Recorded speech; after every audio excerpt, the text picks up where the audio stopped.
Hello friends, और PIB और हिंदू का एनालिसिस लेके 12 जुलाई 2017 का फिर से आ गए हैं द एजुकेटर्स। तो नोट्स मेकिंग पर ध्यान मत देना बिल्कुल भी आगे वाली वीडियो में। अगर सिर्फ नोट्स बनाने हो तो पीडीएफ डिस्क्रिप्शन में रहेगा, डाउनलोड कर लेना।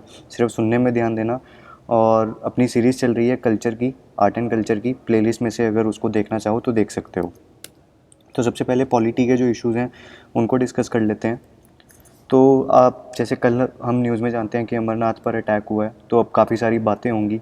तो सबसे पहले तो जो कश्मीर के आईजी हैं उनका कहना है कि ये एलईटी का काम है, ठीक है। लेकिन जो होम मिनिस्ट्री कह रही है वो कि सिर्फ ये एलईटी का काम नहीं है, इसमें मल्टीपल ग्रुप इन्वॉल्वमेंट है, ठीक है। तो अब कुछ कंडेमनेशन होगी हर बार की तरह। जैसे ही कोई अटैक होता है तो सारे लोग कंडेम करने आ जाते हैं। तो साउथ एशियन नेबर्स ने, Nepal, Bangladesh, Germany, Iran, France वगैरह सब ने अटैक को कंडेम किया है, ठीक है। तो और जो पार्टी लाइंस हैं, जो पार्टीज़ हैं, डिफरेंट पार्टीज़ हैं, उन्होंने भी रीजनल डिवाइड और अपना आपस का मुठभेड़ छोड़ के सबको इसको कंडेम किया है अटैक को। यहाँ तक कि जो सेपरेटिस्ट लीडर्स हैं इंक्लूडिंग सैयद अली गिलानी, मिरवाइज़ उमर फ़ारूक, इन सब ने भी इस अटैक को जो है कंडेम किया है। और उन्होंने कहा है कि ये कश्मीर को गलत लाइट में दिखाते हैं, कश्मीर में जो रियलिटी है उसको शो नहीं करते। और वैसे ही Kashmir chamber of commerce and industries ने भी इसको कंडेम किया है। अब जब बातें उठ ही रही हैं तो और भी बातें उठेंगी। तो जो इशू अब ये आ रहा है, अमरनाथ श्राइन बोर्ड का ये कहना है कि जब तुम्हें पता था, हम 3-4 दिन से वार्निंग दे रहे थे, तो उसके बाद ये रात के इस टाइम पे बस इतनी डार्क में क्यों चल रही थी, क्यों ट्रैवल कर रही थी। तो बस के ड्राइवर का ये कहना है कि वो निकले तो दिन में ही थे, लेकिन उनकी जो बस है वो पंचर हो गई थी, ठीक है। तो जम्मू एंड कश्मीर पुलिस के जो आईजी साहब हैं उन्होंने फिर से कहा है कि उनके पास 2-3 दिन पहले ही एक इशू आ गया था कि जो अमरनाथ यात्रा है उसे टारगेट किया जाएगा। जब अब ये सारी बातें हो रही हैं तो एडिटर साहब हमारे पीछे नहीं रहते हैं। तो आज ये एडिटोरियल आया था टफ टाइम्स, ये कश्मीर अटैक के ऊपर ही है, ठीक है। तो उनका भी यही कहना है कि जो इंटेलिजेंस वार्निंग्स मिल रही थी हफ्तों से, उसके बाद भी कहीं ढील रह गई, जिस वजह से ये इंसिडेंट हुआ है, ठीक है। तो उन्होंने इनके रीज़न्स बताए हैं कि ये जो अटैक्स हो रहे हैं उसका रीज़न क्या है। एक तो नया फेज़ चल रहा है अभी कश्मीर मिलिटेंसी का, ठीक है। और जो ये अटैक हुआ है, डेथ एनिवर्सरी अभी 3-4 दिन पहले ही थी बुरहान वानी की, ठीक है, जो पिछले साल मिलिटेंट जिसको मार दिया गया था और काफ़ी ज़्यादा कश्मीर में अनरेस्ट हुआ था जिसकी वजह से। तो उसकी डेथ एनिवर्सरी थी। जब से बुरहान वानी की डेथ हुई है तब से अराउंड 250 जो लोकल यूथ्स हैं उन्होंने मिलिटेंसी को ज्वाइन कर लिया है, ठीक है। और कंटिन्यूइंग इन्फिल्ट्रेशन तो हो ही रही है इंडिया पाकिस्तान बॉर्डर से, जिसकी वजह से जो सिचुएशन है कश्मीर में वो डिटीरियोरेट होती जा रही है। अब ये भी कहीं एस्टिमेट्स लगाए जा रहे हैं कि जो 2017 होगा, जो 2017 ईयर होगा, इसमें हाईएस्ट किलिंग्स रिकॉर्ड होंगी अभी तक की सिविलियंस और सिक्योरिटी पर्सनल की किसी साल में, ठीक है। और इंडिकेशंस ये भी आ रहे हैं कि एलईटी, एचएम, लश्कर तैयबा, हिजबुल मुजाहिदीन या जैश ए मोहब्बत, इन्होंने ये जो है ये तीनों अब मिलकर काम कर रहे हैं कश्मीर में, ठीक है। जैसे पीछे हमने देखा कि होम मिनिस्ट्री ने कहा कि ये सिर्फ एलईटी का काम नहीं है, इसमें ये तीनों जो ऑर्गेनाइजेशंस हैं अभी मिलकर कोऑर्डिनेट कर कर अटैक कर रहे हैं, ठीक है। उसके बाद जो मिलिटेंट एक्टिविटी तो होती ही होती है, लेकिन अनरेस्ट का रीज़न क्या है, मिलिटेंट एक्टिविटी के साथ क्या हो रहा है कश्मीर में जिसकी वजह से अनरेस्ट क्रिएट हो रहा है। एक तो इंक्रीज स्ट्रीट प्रोटेस्ट्स जो हो रहे हैं, ठीक है, सड़कों पर लोग आ रहे हैं। दूसरा पब्लिक मोबिलाइजेशन, पब्लिक जो है वो मिलिटेंट्स को सपोर्ट कर रही है। काफ़ी टाइम ऐसा होता है कि मिलिटेंट्स को भगाने के चक्कर में जब भी आर्मी उन्हें क्रैकडाउन करती है तो जो विलेजर्स हैं वो बाहर आ जाते हैं और वो सपोर्ट करना शुरू करते हैं, जिससे आर्मी का काम मुश्किल हो जाता है और मिलिटेंट्स जो हैं वो भागने में सक्सेसफुल हो जाते हैं। बर्निंग ऑफ स्कूल्स, ठीक है, ये भी एक डर फैलाने का जो रूट यूज़ करते हैं मिलिटेंट्स, वो स्कूल जला देते हैं, ठीक है। तो किया क्या जा सकता है अभी सबको ठीक करने के लिए। तो मिलिट्री तो अपना काम कर रही है, सिक्योरिटी प्रोवाइड कर रही है, लेकिन ज़रूरत क्या है कि सिविल एडमिनिस्ट्रेशन जो है लोकल्स के पास जाए, उनकी प्रॉब्लम सुने और उन प्रॉब्लम्स को एड्रेस किया जाए। दूसरा, रिस्पॉन्स जो है वो इम्प्रूव करना पड़ेगा सिक्योरिटी पर्सनल का। अगर कुछ होता है तो कितनी जल्दी जो हमारी सिक्योरिटी है वो रिस्पॉन्स कर सकती है, वो जो रिस्पॉन्डिंग टाइम है उसमें इम्प्रूवमेंट लाने की ज़रूरत है। इंटेलिजेंस को इम्प्रूव करने की ज़रूरत है। ट्रेनिंग जो है पर्सनल की, वो कश्मीर की जो सिचुएशन है उस हिसाब से उनको ट्रेन करने की ज़रूरत है। और एक चीज़ हमेशा याद रखनी है हमें कि सिक्योरिटी और ह्यूमन राइट वायोलेशन, इसमें हमें बैलेंस बनाकर चलना है। अभी पिछले कुछ दिनों में काफ़ी ज़्यादा न्यूज़ में था जो आर्मी ने as a human shield use किया था एक स्टोन बेल्टर को। तो हमें वो चीज़ ध्यान में रखनी है, क्योंकि सही गलत की बात नहीं होती, ये सिचुएशन को डिटेरियोरेट कर सकती है। जो कश्मीर की पॉपुलेशन आज पहले से ही अपने आप को इतना कट ऑफ फील करती है बाकी की कंट्री से, ऐसे इंसिडेंट्स जो हैं वो उसमें सही या गलत में नहीं जाएंगे, वो बस उसको ये देखेंगे कि आर्मी कितना ज़्यादा हम पर और प्रेशर डाल रही है, उसके बाद ये जो न्यूज़ थी, supreme court stays cattle sale rules across nations, तो सेंटर ने एक May 26 में नोटिफिकेशन निकाला था, उसमें उन्होंने बैन कर दिया था कैटल सेल को लाइफ स्टॉक मार्केट्स में और स्लॉटर में, रिलीजियस सेक्रीफाइसेस वगैरह में, सब में बैन कर दिया था। तो अब सुप्रीम कोर्ट ने इस पर स्टे लगा दिया है, ठीक है, क्योंकि इसमें क्या हो रहा था कि ऑब्जेक्शंस आ रहे थे स्टेट्स में से कि इससे लाइवलीहुड इम्पैक्ट हो रहा है लोगों का। तो सेंटर ने भी कहा कि हाँ, इसमें कुछ जो है फॉल्ट्स हैं, हम उसको देखेंगे। तो जो prevention of cruelty to animals, regulation of livestock markets और 2017 and prevention of cruelty to animals maintenance of case property animals act 2017, इनमें कुछ ट्रबल्स थे, तो इनको अब अमेंड करेगी सेंटर और दोबारा से नए रूल्स लेकर आएगी। उसके बाद जैसे और हम देख रहे हैं पिछले कुछ 6-7-8 महीनों से जो कावेरी रिवर है उसका डिस्प्यूट चल रहा है तमिलनाडु और कर्नाटका के बीच में मेनली। तो अब सुप्रीम कोर्ट की एक सिटिंग हुई थी, कुछ हेयरिंग हुई थी, तो वहाँ पर क्या बातें हुई, तो कर्नाटका ने कहा, सबसे पहले तो कर्नाटका ने आर्ग्यू किया कि जो 1892 और 1924 की ट्रीटी हुई थी मैसूर, जो पहले कर्नाटका था, और मद्रास तमिलनाडु में, जो इनमें जो ट्रीटी हुई थी वो इनइक्वालिटी के बेसिस पे हुई थी और अब उसकी कोई वैलिडिटी नहीं है जब इंडियन कॉन्स्टिट्यूशन का बर्थ हो गया, ठीक है। वो पहले की थी, इंडियन कॉन्स्टिट्यूशन आने के बाद कर्नाटका गवर्नमेंट का ये कहना है कि इसकी कोई वैलिडिटी नहीं रह जाती है। अब ये जो ट्रीटीज़ थी 1892 और 1924 की, इनके हिसाब से क्या था कि Mysore could not develop any irrigational infrastructure on the river without consent of Madras government. मतलब कि जो कर्नाटका की सरकार है वो मद्रास तमिलनाडु की सरकार से बिना एग्रीमेंट लिए कि हाँ हम कोई इरिगेशनल इंफ्रास्ट्रक्चर बना रहे हैं, वो नहीं बना सकते।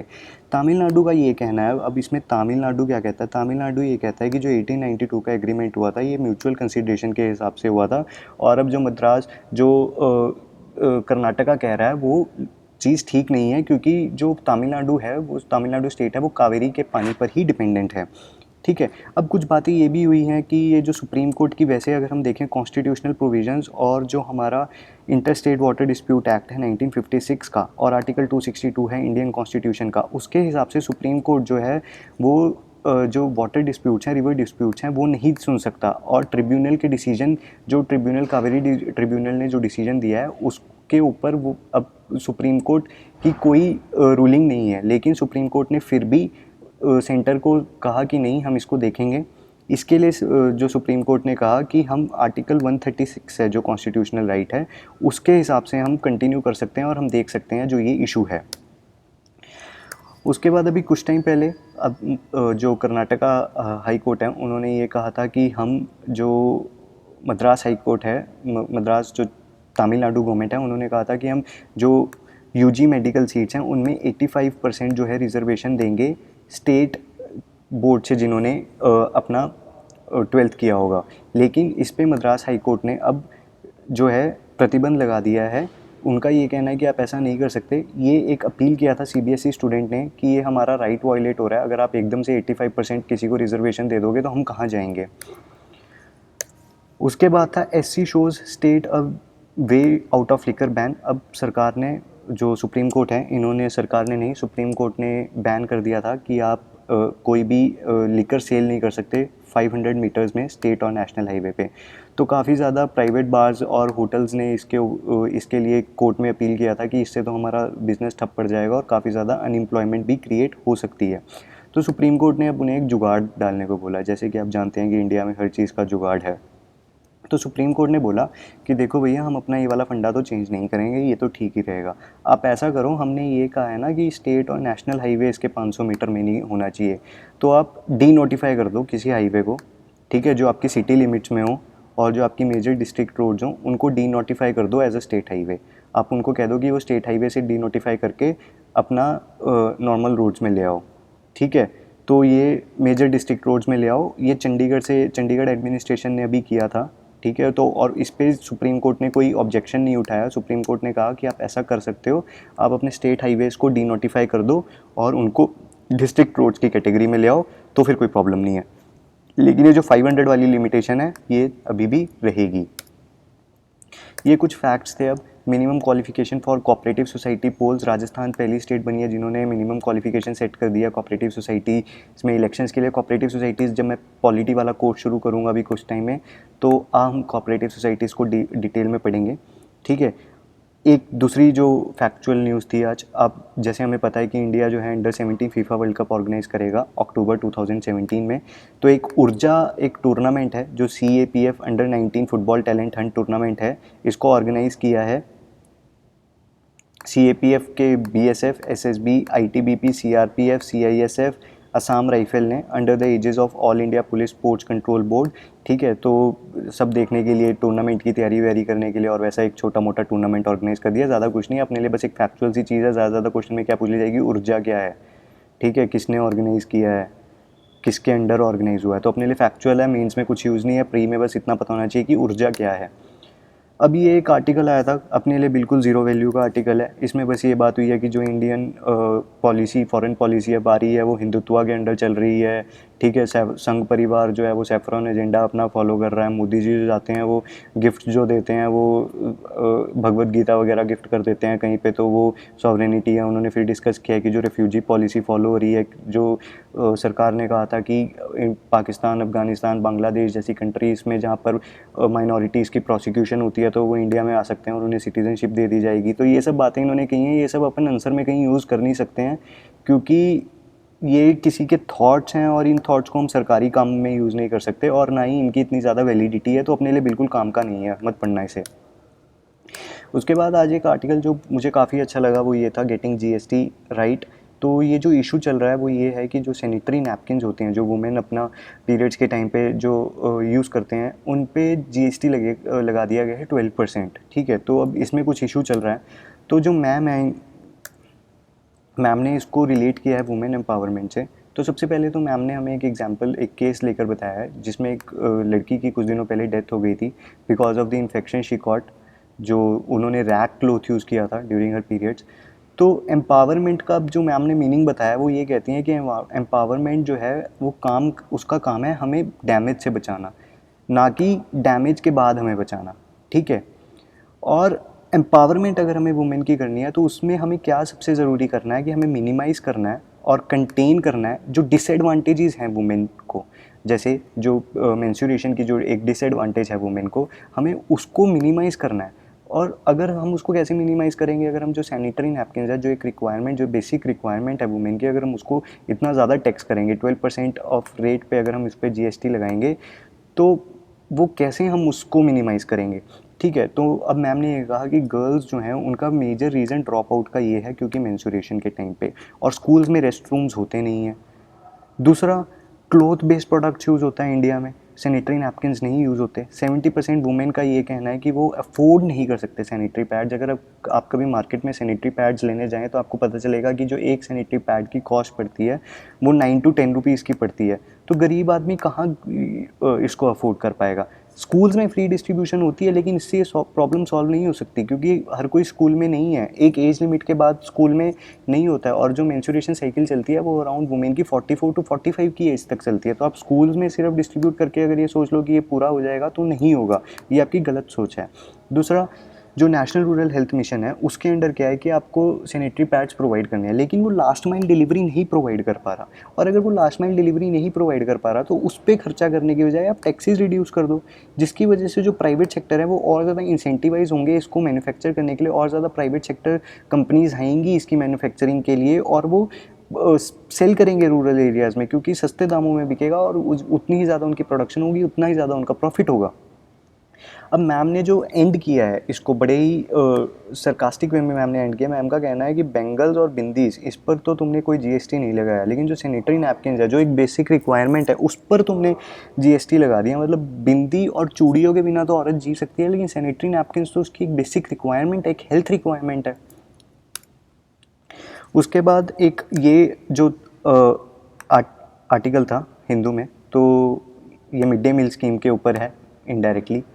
तो अभी हंगर डे था, वर्ल्ड हंगर डे था May 28 को। उसमें जो हमारी minister of women and child development है, उन्होंने, मेनका गांधी जी ने कहा कि ज़रूरत है कि ready to eat fortified means to tackle malnutrition in the country. अब रेडी टू ईट फूड क्या होता है? रेडी टू ईट फूड वो होता है, जैसे अगर आपने कभी एडवर्टाइजमेंट देखा हो वो पैक्ड फूड होता है, उसको बस आपको खोल के थोड़ा हीटअप करना होता है, तो उसमें क्वालिटी जो है आपकी एश्योर हो जाती है एक तरह से, क्योंकि हमने देखा है कि जो मिड डे मील स्कीम्स ही टेक्स्ट हैं उसमें जो क्वालिटी का बड़ा इशू रहता है, जो प्रोडक्ट्स यूज़ होते हैं वो क्वालिटी अच्छी नहीं होती उनकी। तो इनका कहना है कि रेडी टू सर्व फूड को यूज़ किया जाए, जिससे जो फूड को है वो फोर्टिफाई किया जा सकता है। फोर्टिफाई का मतलब होता है कि जो आपके फूड में माइक्रो न्यूट्रिएंट्स लैक करते हैं ना, उनकी उनकी एडिशन, जो आपके माइक्रो न्यूट्रिएंट्स आपकी बॉडी के लिए इंपॉर्टेंट होते हैं, जो अक्सर इग्नोर हो जाते हैं, उनको ये पूरा करे। लेकिन इसमें एक डिफरेंट सोल्यूशन ट्राई किया जा सकता है। आप रेडी टू सर्व फूड हर जगह नहीं यूज़ कर सकते, इसमें एक डिफरेंट सोल्यूशन ट्राई किया जा सकता है जो ट्राइड एंड टेस्टेड है बिहार और पुणे में कुछ साल पहले। इन्होंने क्या किया था, यहाँ की डिस्ट्रिक्ट एडमिनिस्ट्रेशन ने मदर्स को एनरोल कर लिया था। ठीक है, तो जो मदर्स थी वो ध्यान से देखते थे कि जो उनके बच्चे हैं उनके लिए जो स्कूल है, जो खाना बन रहा है स्कूल में, वो ठीक से बन रहा है और ठीक से बच्चों को खाना खिलाया जा रहा है कि नहीं। डिस्ट्रिक्ट एडमिनिस्ट्रेशन का ये मानना था कि एक मदर कभी भी अपने बच्चे को गलत खाना नहीं खिलाएगी। ठीक है, तो आप इसको फॉलो कर सकते हो। और ये जो पॉइंट है ये आपके लिए बहुत इंपॉर्टेंट है, कहीं पे मिड डे मील स्कीम का कोई क्वेश्चन फंस जाता है, या इम्प्रूवमेंट ऑफ स्कीम के लिए कुछ फंस जाता है, डेवलपमेंट एडमिनिस्ट्रेशन के लिए कुछ फंस जाता है, तो आप सीधा ये एग्जाम्पल लेके लगा सकते हो। ठीक है ना। उसके बाद पीआईबी में आज ये न्यूज़ थी, Shri JP Nadda launches new family planning initiatives on world population day. तो मिशन परिवार विकास सर ने लॉन्च किया है। इसका जो फोकस रहेगा 146 हाई फर्टिलिटी डिस्ट्रिक्ट्स रहेगा 7 स्टेट्स में। तो ये स्कीम करेगी क्या? It will work for population stabilisation. कैसे? Better service delivery, promotional schemes चलाएगी, कमोडिटी सिक्योरिटी, कैपेसिटी बिल्डिंग का काम होगा, और मॉनिटरिंग, जो हमेशा हमारी अक्सर हिंदुस्तान की स्कीमों में जिसमें कमी रहती है सबसे ज़्यादा, हम स्कीम बना देते हैं लेकिन उसको मॉनिटर नहीं करते, तो ये वो चीज़ देखेगी। ठीक है, नीड बेस्ड प्रोग्राम्स बनाए जाएंगे डिस्ट्रिक्ट्स के हिसाब से, जिस डिस्ट्रिक्ट की जैसी नीड होगी। हाफ ईयरली रिव्यू होगा। ठीक है, कॉन्ट्रासेप्टिव चॉइसेस जो हैं भी लिमिटेड रहती हैं, बहुत ज़्यादा कॉन्ट्रासेप्टिव चॉइसेस इंडिया में, तो उस कॉन्ट्रासेप्टिव चॉइसेस की जो बास्केट है उसको एनहेंस करने की बातें की जा रही हैं।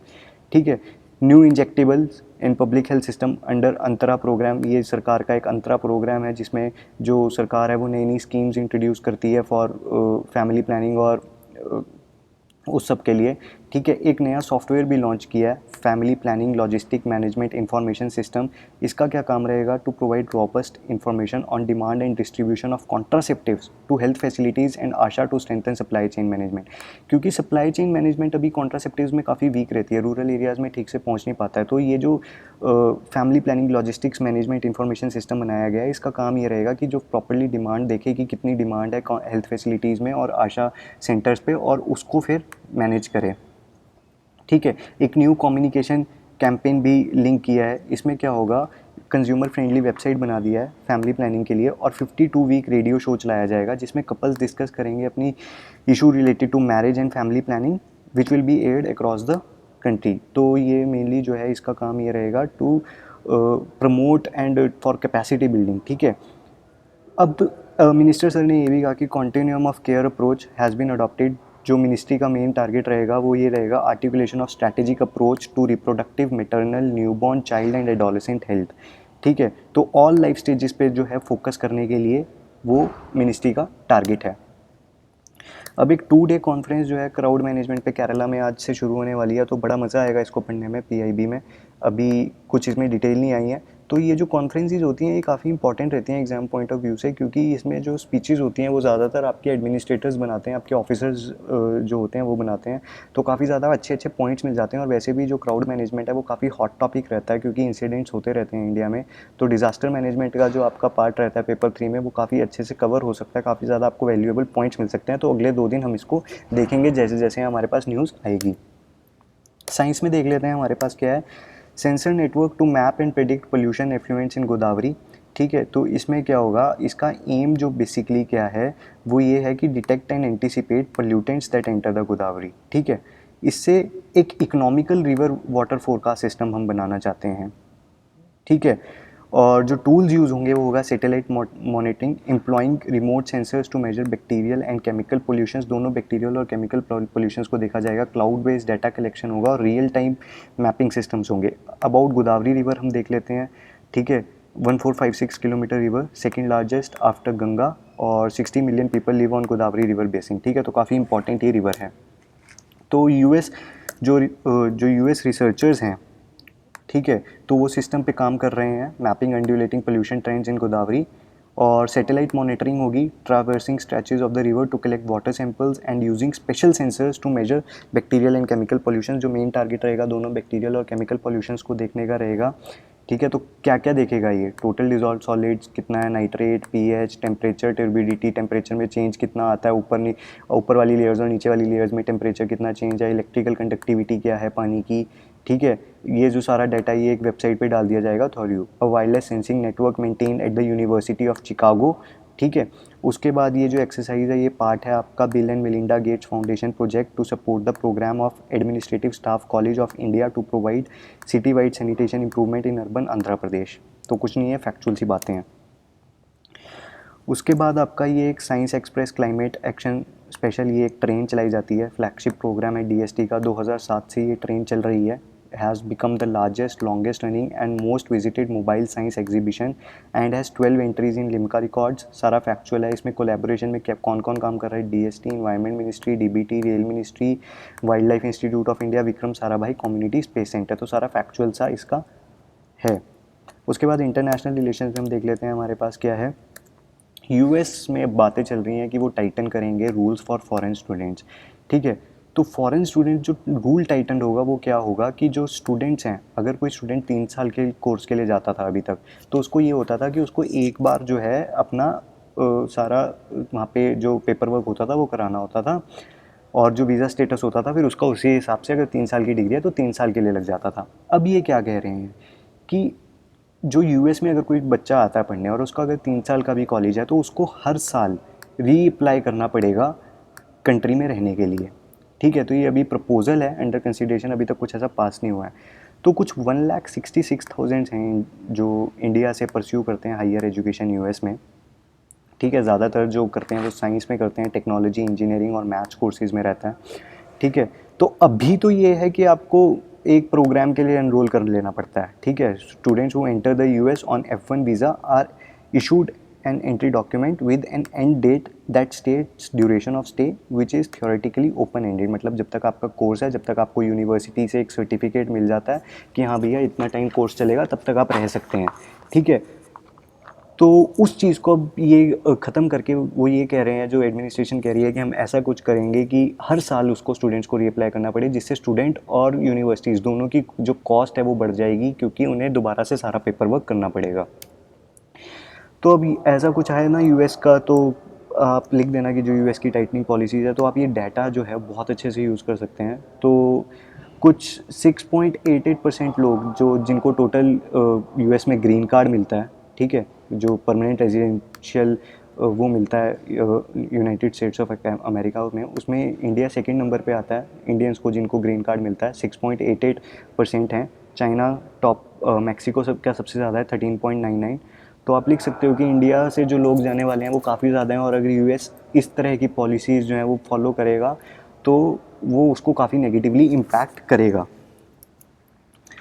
उसके बाद इंडिया पीछे नहीं हट रहा है, चाइना को जहाँ जहाँ से छेड़ सकते हैं हम छेड़ रहे हैं। तो India to celebrate Falun Gong. अभी फालुन गोंग क्या है, ये एंशियंट चाइनीज़ हॉलिस्टिक सिस्टम है, ये चाइना में बैंड है, लेकिन इंडिया वाले अब सेलिब्रेट करेंगे इसे।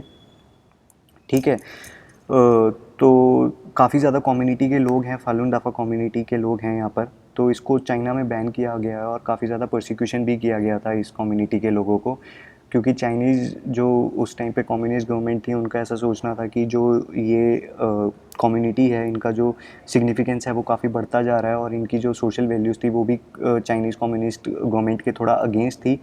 तो इसी वजह से इनको प्रोसिक्यूट कर दिया गया था और ये चीज़ बैन कर दी गई थी, और इंडिया वाले अब कह रहे हैं आ जाओ देखते हैं।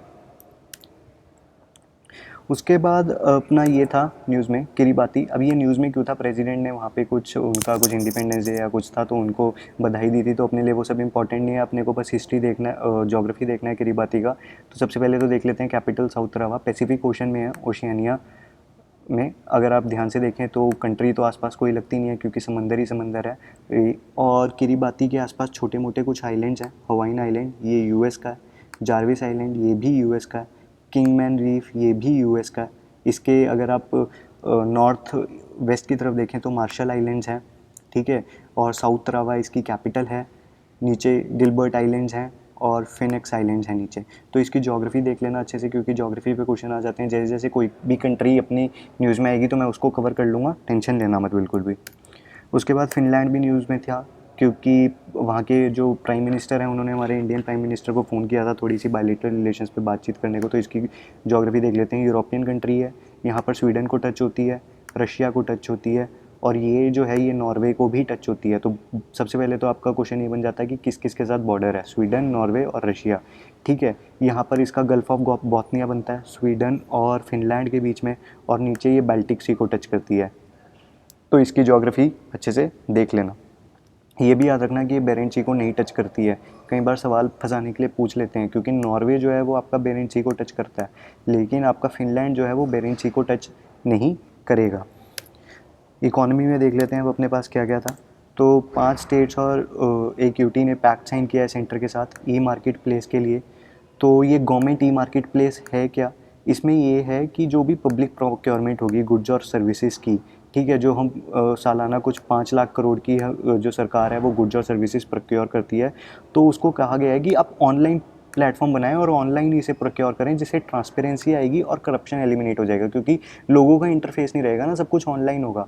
तो ऑनलाइन होगा तो जो अभी बाबू लोग पैसा खाते हैं कुछ भी प्रोक्योर करने के लिए, अपना कमीशन मारते हैं, वो सब जो है वो ख़त्म हो जाएगा। तो उसके लिए सरकार ने, प्राइम मिनिस्टर ने स्टेट्स को अपील किया था कि वो ये जो गवर्नमेंट ई मार्केट प्लेस है इसको अप्रूव करें, और वो भी अपना जो प्रोक्योरमेंट है इसी के थ्रू करें। ठीक है ना। उसके बाद अब ये एक रिपोर्ट आई थी कि स्टार्टअप इंडिया जो है उसकी बहुत ज़्यादा स्लो प्रोसेस है। कुछ 39 स्टार्टअप्स हैं जिन्होंने अभी तक क्वालिफाई किया है टेक सोप्स के लिए। 18 महीने पहले ये लॉन्च की गई थी, लेकिन अभी तक सिर्फ 39 स्टार्टअप्स नहीं किया है। अब इसके कुछ रीज़न्स सामने हैं। एक तो रीज़न ये है कि जब ये पॉलिसी आई थी तो उन्होंने कहा था कि जो कंपनीज़ 1 अप्रैल 2016 या उसके बाद इनकॉर्पोरेट होंगी उन्हीं को टैक्स बेनिफिट्स मिलेंगे। ठीक है, तो अब ये डेट को हटा दिया गया है। उन्होंने कहा है कि जो थोड़ी पिछली कंपनीज़ भी हैं हम उन्हें भी देखेंगे। एक जो ये स्टार्टअप इंडिया स्कीम थी उसमें ये था कि अगर किसी कंपनी को ये जो सारा स्टार्टअप इंडिया स्कीम के अंदर जो बेनिफिट्स थे वो चाहिए, तो उनके लिए उन्हें एक लेटर ऑफ रिकमेंडेशन चाहिए था from an incubatory industry association for recognising a company as a startup for tax benefits. तो इसकी वजह से काफ़ी लोगों को तो लेटर मिलता नहीं था, कहाँ से मिलेगा, स्टार्टअप है बेचारों को कुछ पता नहीं अभी। तो इस कंडीशन को भी अब हटा दिया गया है। ठीक है, अब सेंटर ने ये दोबारा से कहा है कि हम दोबारा से जितनी हमने एप्लीकेशंस रिजेक्ट की थी उन एप्लीकेशंस को देखेंगे, उन्हें दोबारा एक फेयर चांस दिया जाएगा, और अगर उनमें से कोई कंपनी निकल के आएंगी तो उनको इस स्कीम में इंक्लूड कर लिया जाएगा। उसके बाद ये मिनिस्ट्री ऑफ सिविल एविएशन ने एक एयर सेवा वेब पोर्टल जो है उसको एयर सेवा 2 में अपग्रेड करने की बात किया। तो ये एयर सेवा पिछले साल सरकार ने लॉन्च किया था to make air travel convenient and hassle free. ठीक है, ये काफ़ी सक्सेसफुल रहा है एयर सेवा 1। 92% जो इसके थ्रू कंप्लेंट्स आई थी उनको रिजॉल्व कर दिया गया था। दोनों वेब पोर्टल और मोबाइल ऐप पे काम करता है। आप इस पे अपना लाइव फ्लाइट स्टेटस भी चेक कर सकते हैं, वॉइस और वीडियो अपलोड भी कर सकते हैं अगर आपको कोई प्रॉब्लम है। ठीक है, और मैसेज सेंड हो जाता है नोडल ऑफिसर को अगर आपकी जो ग्रीवियंस है वो थोड़े टाइम में अनअटेंडेड रहती है या थोड़े टाइम में रिजॉल्व नहीं होती, तो वो मैसेज ऑटोमेटिकली नोडल ऑफिसर के पास चला जाता है। उसके बाद ये सरकार ने अनाउंसमेंट किया था कि जीएसटी नहीं लगेगा आपका जो फ्री फूड सप्लाई होता है अन्ना क्षेत्राज में रन बाय रिलीजियस इंस्टीट्यूशंस। ठीक है, प्रसादम सप्लाइड बाय रिलीजियस प्लेसेस। अगर मंदिर में कोई प्रसाद हो रहा है, लंगर चल रहा है मॉस्क्यू में, चर्च में, गुरुद्वारा में, दरगाह में, तो उधर कोई जीएसटी नहीं लगेगा आपका, चाहे वो सीजीएसटी हो, एसजीएसटी, आईजीएसटी, कुछ नहीं लगेगा आपका, वो सारा टैक्स फ्री रहेगी सर्विसेज आपकी। उसके बाद India mining industry 2030 way forward, ये एक मीटिंग सी थी एफआईसीसीआई ने ऑर्गेनाइज़ किया था मिनिस्ट्री ऑफ माइंस के साथ। तो देख लेते हैं वहाँ पे मिनिस्टर साहब ने कुछ बोला है। मिनिस्टर का ये कहना है कि पीपीपी मॉडल जो है वो हमारी जो मिनरल एक्सप्लोरेशन है जो काफ़ी वीक रही है उसको एक पुश देगा, उसको एक फ्लिप देगा। तो हमें ज़रूरत है कि हम पीपीपी मॉडल को प्रमोट करें माइनिंग सेक्टर में। ठीक है, टारगेट हमारा क्या रहना चाहिए कि हम हाई वैल्यू स्ट्रेटेजिक और इंपोर्ट सब्सटीट्यूशन मिनरल्स को अभी प्रायोरिटी दें, जिनकी वैल्यू हाई है, जैसे रेयर अर्थ मेटल्स हो गए, और जो स्ट्रेटेजिकली हमारे लिए इंपॉर्टेंट है, जो हमारे डिफेंस प्रोडक्ट्स बनाने में यूज़ होते हैं और जिनका हम सबसे ज़्यादा इंपोर्ट करते हैं, उन मिनरल्स को हमें प्रायोरिटी देनी चाहिए। ठीक है, अब मिनिस्टर ने ये कहा कि हम जो इश्यूज़ रिजॉल्व करने की बात की, उन्होंने कहा कि अभी अलग हर स्टेट में जो भी मिनरल स्टेट है वहाँ पे अलग अलग स्टैम्प ड्यूटी लगती है। तो हम देखेंगे कि ये जो इशू है इसको एड्रेस किया जाए, मैपिंग करेंगे सारे मिनरल्स की। ठीक है, जो ये अब स्टेटमेंट है, जो ऐसे वाली स्टेटमेंट्स होती हैं ना, इसको आप सीधा सीधा अपने आंसर्स में यूज़ कर सकते हो, काफ़ी ज़्यादा अच्छी रहती हैं। अब मिनिस्टर ने कहा it was emphasized from making the sector that is the mining sector backbone of make in India through mine in India. तो डायरेक्टली अपने मेंस के आंसर में लिख देना, ये बहुत आपको एज प्रोवाइड करते हैं ऐसी ऐसी स्टेटमेंट्स। आज के लिए इतना ही था, तो सब्सक्राइब कर लेना अगर अच्छा लगा हो, और दूसरों को भी शेयर कर लेना ताकि एजुकेशन जो है वो आगे तक पहुंच सके। Thank you very much.